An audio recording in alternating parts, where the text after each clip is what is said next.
उनका मैं हृदय से नमन वंदन करती हूँ, स्वागत करती हूँ और आभार प्रकट करती हूँ कि मेरी इन पुस्तकों के लोकार्पण में आकर अपनी उपस्थिति से उन्होंने इसको शोभायमान कर दिया। साथ ही इस सभागार में उपस्थित सभी विद्वान मनीषियों का, सभी श्रोताओं का बहुत बहुत स्वागत और वंदन है। इस शायद थोड़ी ठंड भी बढ़ गई है, मुझे लग रही है। इस ठंड में भी आपकी उपस्थिति रही, उसके लिए मैं बहुत आभारी हूँ, धन्यवाद अर्पण करती हूँ। जब लेखक कोई पुस्तक कुछ लिखता है, बहुत सारा इकट्ठा हो जाता है, तो उसके ऊपर एक भार सा हो जाता है, बोझ हो जाता है, क्या करें हम इसको, क्या करें। लेकिन जब वो पुस्तक में एक आ जाता है एक जगह पर, तो उसका वो भार जो है, बोझ हल्का हो जाता है। और आज मैं वही हल्कापन महसूस कर रही हूँ, क्योंकि मेरे पास 3 बोझ थे, तो वो तीनों बोझ मैंने आज इन पुस्तकों के रूप में उतार दिए। अब ये पाठकों की समस्या है कि इस बोझ को सहन करें। तो मैं अपनी सबसे पहले गज़ल पे कुछ पढ़ती हूँ। कि मेरी पहले माँ को समर्पित ये लाइनें हैं कि हमेशा दूर ही उससे बलाएं रहती हैं, हमेशा दूर ही उससे बलाएं रहती हैं, वो जिसके साथ में माँ की दुआएं रहती हैं। क्या बात है।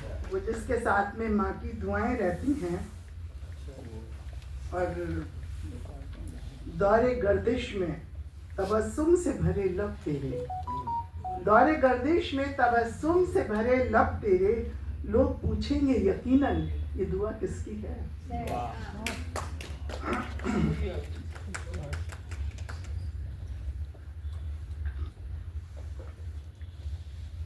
और इस अपनी गज़ल संग्रह और मोगरा महक उठा, उसके मैं चंद अशार पढ़ती हूँ।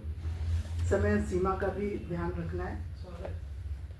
तो एक मतला और 2 शेर हैं कि ऐ खुदा तेरी खुदाई देख ली, ऐ खुदा तेरी खुदाई देख ली, हर किसी की आशनाई देख ली, और हर मुसीबत में नहीं है कारगर, हर मुसीबत में नहीं है कारगर, जोड़ कर भी पाई पाई देख ली, जोड़ कर भी पाई।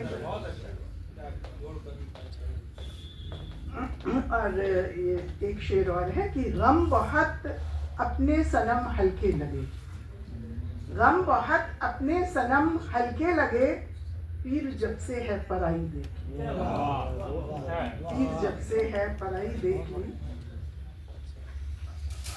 एक शेर का, एक गज़ल का एक मतला और 2 शेर और कुसमेश जी ने अपने को समर्पित है कि वक्त के हाथों बिखर जाते हैं अच्छे अच्छे, वक्त के हाथों बिखर जाते हैं अच्छे अच्छे, चाह में जीने की मर जाते हैं अच्छे अच्छे, वक्त के हाथों बिखर जाते हैं अच्छे अच्छे, चाह में जीने की मर जाते हैं अच्छे अच्छे, जानकर भी कि मोहब्बत में कज़ा होती है, जानकर भी कि मोहब्बत में कज़ा होती है, इस समंदर में उतर जाते हैं अच्छे, इस समंदर में उतर जाते हैं अच्छे अच्छे।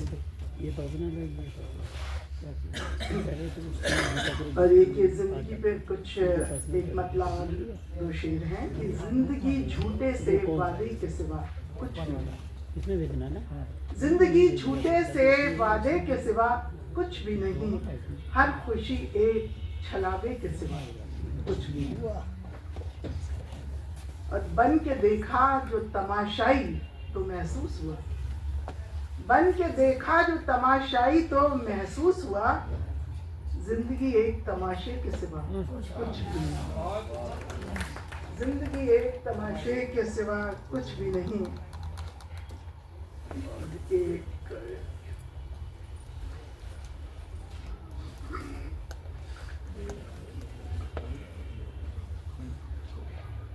एक मतलब और कुछ शेर ये है कि मंजिलें दूर सही हार नहीं मानी है, मंजिलें दूर सही हार नहीं मानी है, हमने हर हाल में छूने की उन्हें ठानी है। मंजिलें दूर सही हार नहीं मानी है, हमने हर हाल में छूने की उन्हें ठानी है। और क्यों मुकाबिल भी हो दुनिया के किसी बंदे से, क्यों मुकाबिल भी हो दुनिया के किसी बंदे से, हम तो खुद वो हैं नहीं जिसका कोई सानी है। हम तो खुद वो है नहीं जिसका कोई सानी है।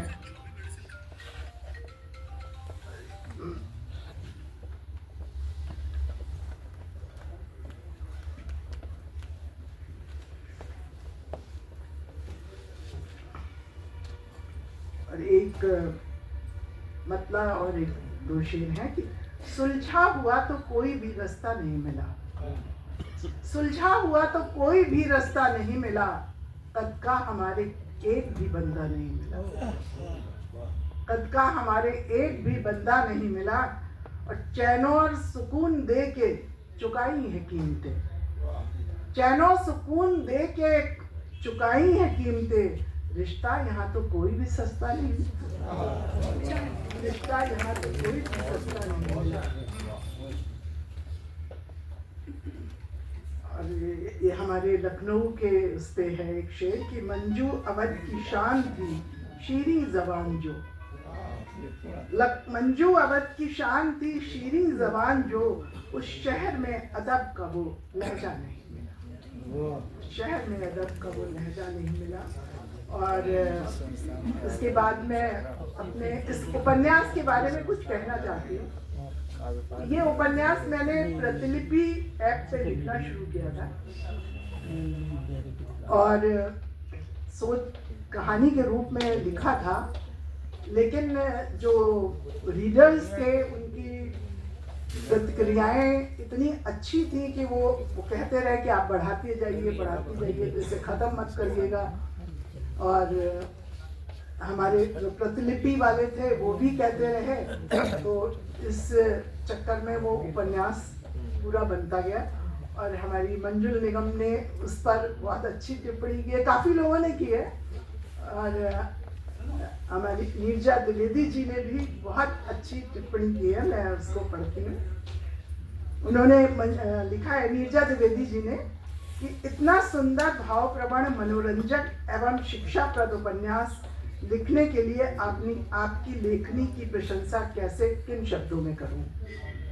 उपन्यास में हर पात्र इतनी खूबसूरती से प्रवेश करता है कि कहीं भी बोझिलता का अनुभव नहीं होता।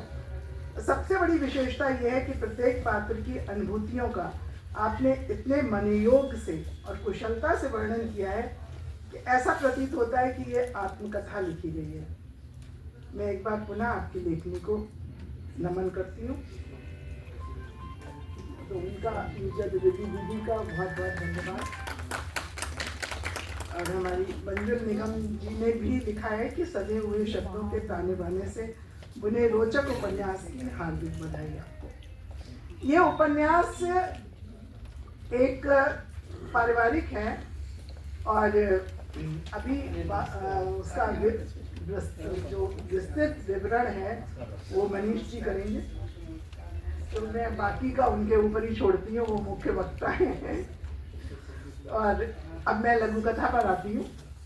तो इसका जो शीर्षक है एक कप चाय, मैं उसी को पढ़ती हूँ।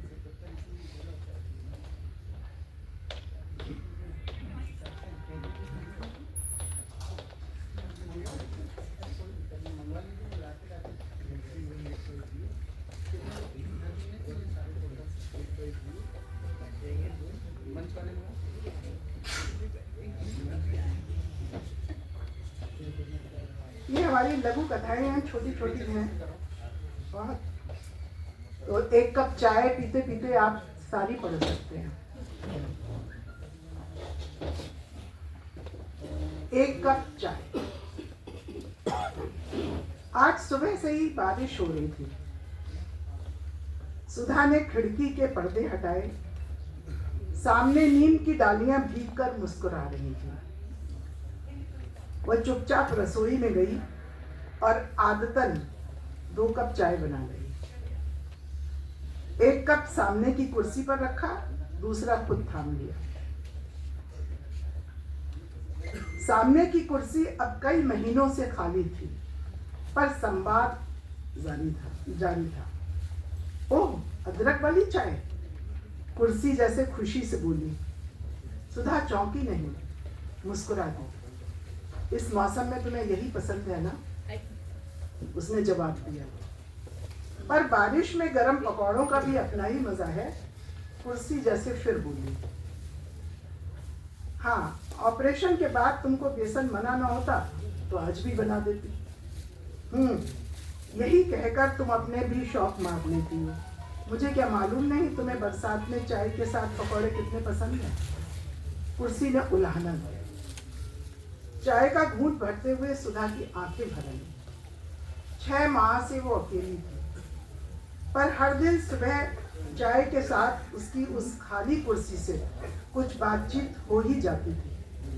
शिकायतें, शिकवे, हंसी, ताने और बहुत सारा प्यार। एक कप चाय अब तो आत्माओं के बीच की अटूट डोर बन चुकी है। धन्यवाद।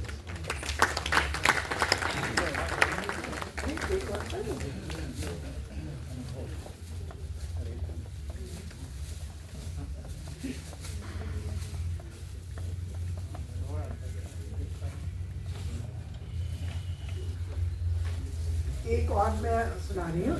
डूबती सांझ का दर्द। डूबती सांझ का दर्द।